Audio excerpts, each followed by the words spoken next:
Hello बच्चों, एक बार फिर से स्वागत है आप सभी का आपके अपने YouTube चैनल ज्ञान कलश पे। बच्चों की जैसा कि आपको पता है कि हम लोग सीयूईटी की प्रिपरेशन कर रहे हैं और मैथमेटिक्स में चैप्टर वाइज हम लोग रिवीजन कर रहे हैं, चैप्टर वाइज क्वेश्चंस को सॉल्व कर रहे हैं। इससे पहले के वीडियो में हमने रिलेशन एंड फंक्शन, जो कि आपका पहला चैप्टर है, उसके बारे में डिस्कशन किया हुआ है। आज बच्चों हम लोग इनवर्स ट्रिग्नोमेट्रिक फंक्शंस के बारे में जिक्र करेंगे और उसके कुछ एमसीक्यूज को सॉल्व करेंगे जो आपके सीयूईटी के लिए इंपॉर्टेंट रहने वाले हैं। तो चलिए इनके क्वेश्चंस को देखते हैं। तो इनवर्स ट्रिग्नोमेट्रिक फंक्शन का बच्चों जो सबसे पहला क्वेश्चन है वो क्या है? Find the value of sine inverse sign 33 पाई। क्या लिखा हुआ है? साइन इनवर्स साइन 33 पाई और अपॉन में 5। तो आपको प्रिंसिपल वैल्यूज सभी की पता होंगी। प्रिंसिपल वैल्यूज ब्रांच आपको पता है साइन के लिए क्या होता है, minus pi by 2 to pi by 2। ये इसका प्रिंसिपल वैल्यू ब्रांच होता है साइन इनवर्स के लिए। तो बच्चों चलिए इसको देखिए, सॉल्व करते हैं। कैसे सॉल्व करेंगे? तो साइन इनवर्स साइन इस 33 पाई बाई 5 को हम लोग क्या लिख सकते हैं? इसको आप लिखिए कैसे? 6 पाई प्लस 3 पाई बाई 5, ऐसा लिख सकते हैं क्या? 5 6 या 30 35 बिल्कुल लिख सकते हैं। और आपको पता है साइन 2n प्लस थीटा क्या होता है? साइन थीटा होता है ना। Sine 2n pi plus theta this is equals to क्या? साइन थीटा होता है। तो बच्चों ये क्या हो जाएगा? Sine inverse sine 3 pi by 5। क्या लिख सकते हैं? Sine inverse sine 3 pi by 5। जरा देखिए 3 पाई बाई 5 क्या इस प्रिंसिपल वैल्यू ब्रांच में आ रहा है? आप देखेंगे तो इससे बाहर आ रहा होगा, 90 से बड़ा आ रहा होगा। तो आप अभी इसको और सिंप्लीफाई करिए तो क्या कर सकते हैं? साइन इनवर्स साइन और इसको कुछ ऐसा अरेंज करिए, पाई माइनस 2 पाई बाई 5। जरा ध्यान से देखिए, 5 अगर एलसीएम लेंगे तो 5 पाई माइनस 2 पाई कितना हो जाएगा? 3 पाई बाई 5। तो sine pi minus theta, sine pi minus theta second quadrant में पॉजिटिव में होता है। तो ये क्या हो जाएगा? Sine inverse sign 2 pi by 5। और 2 पाई बाई 5, पाई बाई 5 जैसा कि आपको पता है पाई बाई 10 18 होता है। पाई बाई 5 कितना डिग्री होता है? 36। और 36 इंटू 2 कितना होगा? 72 डिग्री होगा, जो कि आपके प्रिंसिपल वैल्यू ब्रांच के अंदर में आ रहा है। तो बिल्कुल यहाँ से साइन और साइन इनवर्स कैंसिल आउट हो जाएंगे, बचेगा क्या? 2 पाई बाई 5। तो आपका आंसर बच्चों इसका क्या हो जाएगा? ऑप्शन नंबर बी, अगर आप देख पा रहे हैं क्या, 2 पाई बाई 5 इसका करेक्ट आंसर है। ठीक है, बढ़ते हैं अगले क्वेश्चन की ओर। ठीक है, ये सीयूईटी के एग्जाम के लिए मैथमेटिक्स के कुछ इंपॉर्टेंट क्वेश्चंस हैं आपके लिए इनवर्स ट्रिग्नोमेट्रिक फंक्शन से। तो बोला जा रहा है cos inverse x plus sin inverse half x equals to pi by 6। तो इसका सिंपलेस्ट फॉर्म बताइए। तो चलिए कोशिश करते हैं सिंपलेस्ट फॉर्म बनाने की। तो cos inverse x plus sin inverse 1/2x, या इसको आप x/2 भी लिख सकते हो, और इक्वल्स टू में क्या है? Pi by 6। एक प्रॉपर्टी होती है बच्चों क्या, कि हम sine inverse cos inverse x plus sine inverse x equals to pi by 2 है ना। तो किसी भी एक को चेंज कर लीजिए। मैं यहाँ पे साइन इनवर्स को चेंज कर रहा हूं, ये हो जाएगा क्या?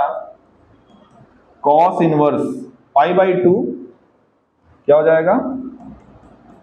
पाई by 2 minus cos inverse x का मतलब यहां पर क्या है? x/2 और इक्वल्स टू में क्या है बच्चों? पाई बाई 6। तो पाई को एक तरफ कर दो तो cos inverse x minus cos inverse x/2 this is equals to pi by 6 minus pi by 2।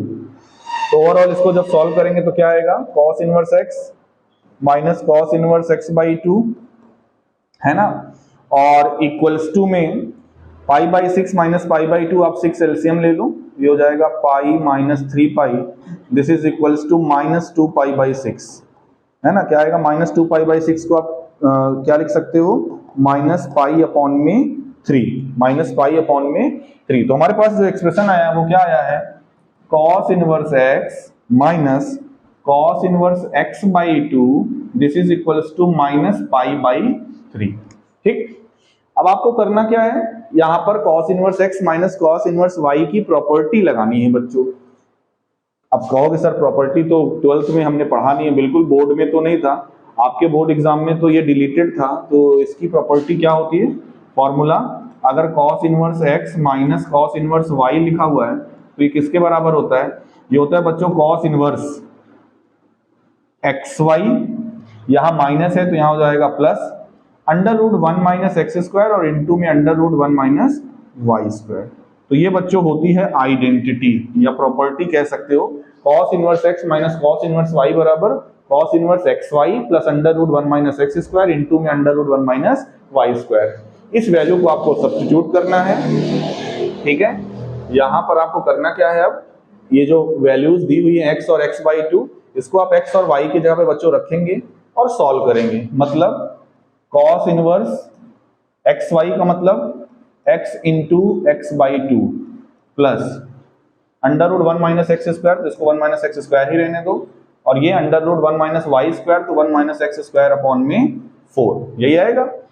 और इक्वल्स टू में क्या था, माइनस π/3। आप चाहो तो इस cos को उधर भेज दो, आपको पता है cos माइनस 60 हो जाएगा, cos minus 60 same as cos 60, तो ये हो जाएगा x square by 2 plus under root 1 minus x square into under root 1 minus x square और 4 माइनस एक्स स्क्वायर, और बाहर क्या आ जाएगा अपॉन में 2, और इक्वल्स टू ये क्या आ जाएगा 1/2, क्या आ जाएगा इक्वल्स टू में बच्चों 1/2 ना, cos 60 cos माइनस π/3 आएगा, जिसकी वैल्यू क्या हो जाएगी, cos minus theta cos theta होता है, तो इसकी वैल्यू क्या हो जाएगी 1/2।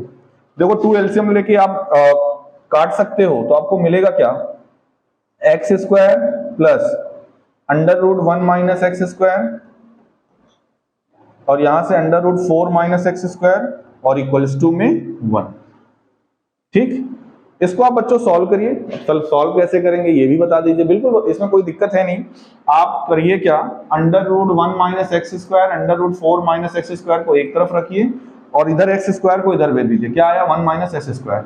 अब आप करिए क्या, स्क्वायरिंग ऑन बोथ साइड, जैसे ही आप दोनों साइड स्क्वायर करेंगे तो बच्चों रूट उधर एलएचएस में जो लगा हुआ है ये रूट क्या हो जाएगा, एलएचएस वाला रूट आपका हट जाएगा, और जब एलएचएस वाला रूट हट जाएगा तो मेरे ख्याल से कोई दिक्कत आपको होने वाली नहीं है। क्या आएगा 1 minus x square into 4 minus x square और इक्वल्स टू में 1 माइनस एक्स स्क्वायर का होल स्क्वायर। अब आपको इसी को सिंप्लीफाई करना है, आप इसको सिंप्लीफाई करिएगा, x की वैल्यू बच्चों क्या आएगी प्लस माइनस 1 आएगी, तो -1 तो आपके ऑप्शन में है नहीं, तो इसका करेक्ट आंसर बच्चों क्या होगा, ऑप्शन नंबर ए यानी कि +1। इसको सॉल्व आप कर लोगे, मेरे ख्याल से कोई दिक्कत नहीं, मल्टीप्लाई करोगे तो ये x की पावर 4 यहाँ पे प्लस में आएगा, और इसको भी जब ओपन करोगे 1 प्लस एक्स की पावर 4 माइनस 2x स्क्वायर, तो ये x की पावर 4 और उधर x की पावर 4 कट जाएगा, क्वाड्रेटिक फॉर्म x स्क्वायर में बनेगा, और जब x स्क्वायर में क्वाड्रेटिक फॉर्म बनेगा तो दो वैल्यू आएगी प्लस -1, -1 आपके आंसर में नहीं दिया हुआ है, आप क्या लेकर चलेंगे +1, इसका करेक्ट आंसर हो जाएगा। ठीक है, कोई दिक्कत होगी तो बिल्कुल आप कमेंट बॉक्स में बता सकते हैं। आगे बढ़ते हैं हम लोग, हमें प्रिंसिपल वैल्यू चाहिए tan इनवर्स, तो सबसे पहले इसका प्रिंसिपल वैल्यू ब्रांच होता क्या है, ओपन इंटरवल -π/2 से π/2। सेक इनवर्स का क्या होता है, क्लोज्ड इंटरवल 0 to π, केवल एक पर ये नहीं डिफाइंड है, वो है π/2 पर। ये सेक इनवर्स का है और ये किसका है, सेक इनवर्स का है, और ये किसका है, tan इनवर्स का है। तो tan इनवर्स में -√3 होती है 60 डिग्री की वैल्यू, तो -60 डिग्री बिल्कुल इसमें बिलोंग करेगा, तो tan इनवर्स tan -π/3 या -60 डिग्री लिख सकते हो आप इसको, +2, और इसको क्या लिख सकते हो, सेक इनवर्स 2/√3, ये सेक में किसकी वैल्यू होती है, 60 डिग्री की वैल्यू होती है, और 60 डिग्री बिल्कुल इसमें आता है, नहीं सेक 30 डिग्री, क्योंकि 60 डिग्री तो 2 होता है, सेक 30 डिग्री का मतलब π/6। तो ओवरऑल यहां से आया -π/3 प्लस यहां से आया 2π/6, ये कट गया, -π/3 प्लस π/3, ओवरऑल ये क्या हो गया, बैलेंस हो गया, और आंसर बच्चों इसका क्या आ जाएगा 0। ठीक है, इसका करेक्ट आंसर क्या हो जाएगा 0, -π/3 इसकी वैल्यू, क्योंकि वो 60 डिग्री की वैल्यू होती है, और ये 2/√3 किसकी वैल्यू होती है 30 डिग्री की, तो यानी कि π/6, ये बाहर 2 लगा हुआ था, 2 से काटेंगे 2 3 जा 6, तो ओवरऑल हमारा ये क्या आ जाएगा 0 आंसर, यानी ऑप्शन नंबर बी इसका क्या हो जाएगा, करेक्ट आंसर हो जाएगा। आगे बढ़ते हैं हम लोग, अगला ग्राफ एक फंक्शन का दिया हुआ है और हमें बोला जा रहा है find the domain and range of the function. ठीक है, तो बच्चों इसका डोमेन, ऑप्शन लग रहा है गायब हो गया, खैर इसका डोमेन बताइए, रेंज बताइए। डोमेन देखो आप देख पा रहे होगे, इसका डोमेन क्या है, सभी पर ये डिफाइंड है, केवल इस पे सभी आर पे डिफाइंड है, लेकिन स्पेसिफिक पे ही वैल्यू इसकी नहीं मिल रही है। देखो कहां कहां पर, अगर मैं यहां से एक लाइन खींचूं तो ये देखिए, और यहां से मैं लाइन खींचूं तो ये देखिए, क्या -1 से +1 के बीच की किसी भी वैल्यू के लिए, -1 से +1 के बीच की किसी भी वैल्यू के लिए क्या आपका ये डिफाइंड है सेक, जो भी फंक्शन दिया हुआ है ये डिफाइंड सेक इनवर्स एक्स नहीं। अब आते हैं, ये तो डोमेन हो गया इसका, रेंज पे आते हैं। तो हालांकि आपको पता भी है, अभी हमने देखा भी है कि 0 to pi sec inverse x function का रेंज वैसे याद करे रहिए तो ज्यादा बेटर है, और केवल π/2 जो पर है ये क्या है, डिफाइंड नहीं है। प्रिंसिपल वैल्यू ब्रांच की एक्चुअल में हम बात करते हैं जब इस पे रेंज की बात होती है, तो इसका जो रेंज होगा वो क्या होगा, 0 to पाई -π/2। ठीक है, ये इसका रेंज हो जाएगा। बढ़ते हैं अगले क्वेश्चन पे हम लोग। अब बोला जा रहा है कि find the domain of the inverse trigonometric function. ये साइन इनवर्स हमें पता है, जो लिखा हुआ है 2x √1 - x², ये -1 से +1 के बीच में ही वैल्यू होगी, क्योंकि साइन में कुछ भी हो -1 मिनिमम, मैक्सिमम +1। करिए क्या, 2 से डिवाइड कर दीजिए, तो -1/2 x √1 - x², और यहाँ पे आ जाएगा 1/2। स्क्वायरिंग ऑन बोथ साइड, देखो जब यहाँ पे नेगेटिव है तो ये 1/4 इधर भी, 1/4 इधर भी, तो इधर हम क्या लिख देंगे 0, ये हो जाएगा x², 1 - x², और इधर आ जाएगा 1/4। आप इसको लेकर चलिए, क्योंकि इसको भी लेकर, इसको जब आप लेकर चलोगे तो आपको -1 to 1 ये इंटरवल मिलेगा। ठीक है, हमारा जो वैल्यू, क्योंकि इधर से 0 हो गया तो निगेटिव तो हो नहीं सकता, 0 आप देख रहे हो ना यहाँ पर क्या, 1 - x², x हमारा -1 से +1 में कुछ भी रखोगे इसको वो सेटिस्फाई करेगा। हमको इस इनइक्वालिटी को लेके चलना है, x², 1 - x² लेस देन और इक्वल टू 1/4, इसको अंदर भेजिए तो ये हो जाएगा x² - x⁴ -1/4 लेस देन और इक्वल टू 0।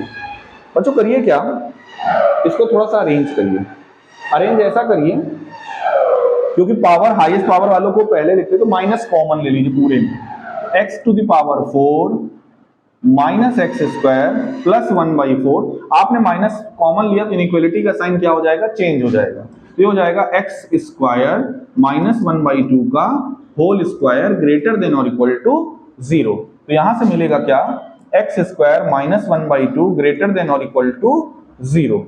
अब क्या होगा, 1/2 दोनों साइड प्लस कर दीजिए, तो ये हो जाएगा x² ग्रेटर देन और इक्वल टू 1/2, रूट लगेगा तो +-1/√2। जरा इसका इंटरवल अगर आप बनाएंगे तो -1/√2 से, क्योंकि जो भी अगर आप 0 वाला पार्ट भी जो पहली इनइक्वालिटी लेके चलते तो -1 to 1 आता, तो दोनों का जो कॉमन पोर्शन है वो यही आता, option number C, that is -1/√2 से +1/√2। ठीक है बच्चों, आगे बढ़ते हैं अगले क्वेश्चन की ओर। बोला जा रहा है find the value of sec tan inverse y/2। तो करिए क्या, let theta equals to tan inverse y/2, ये हो जाएगा tan थीटा बराबर y/2, tan स्क्वायर थीटा बराबर y²/4, दोनों साइड 1 प्लस करिए, तो 1 अभी क्यों कर रहे हैं आपको समझ में आ जाएगा, 1 + y²/4, आप चाहो तो 4 को एलसीएम ले लो, ये हो जाएगा y² + 4/4, और 1 + tan स्क्वायर थीटा क्या होता है, सेक स्क्वायर थीटा, तो एक्चुअल में हम सेक स्क्वायर थीटा ही चाह रहे थे। अब सेक थीटा हमें, क्योंकि ये सेक है और इसको हमने क्या मान रखा है, थीटा, तो ये हो जाएगा, इसको स्क्वायर को उधर भेजिए तो रूट लग जाएगा, तो सेक थीटा बराबर √y² + 4, और अपॉन में चाहे 2 आप बाहर कर दीजिए, y² + 4/2, ऑप्शन नंबर डी आपका बच्चों क्या हो जाएगा, करेक्ट हो जाएगा। ठीक है, कौन सा ऑप्शन सही हो जाएगा, ऑप्शन नंबर डी मैच कर रहा है, सेक थीटा, थीटा आप देख रहे हो tan इनवर्स y/2 को हमने क्या लिया हुआ है, थीटा। बढ़ते हैं अगले क्वेश्चन की ओर।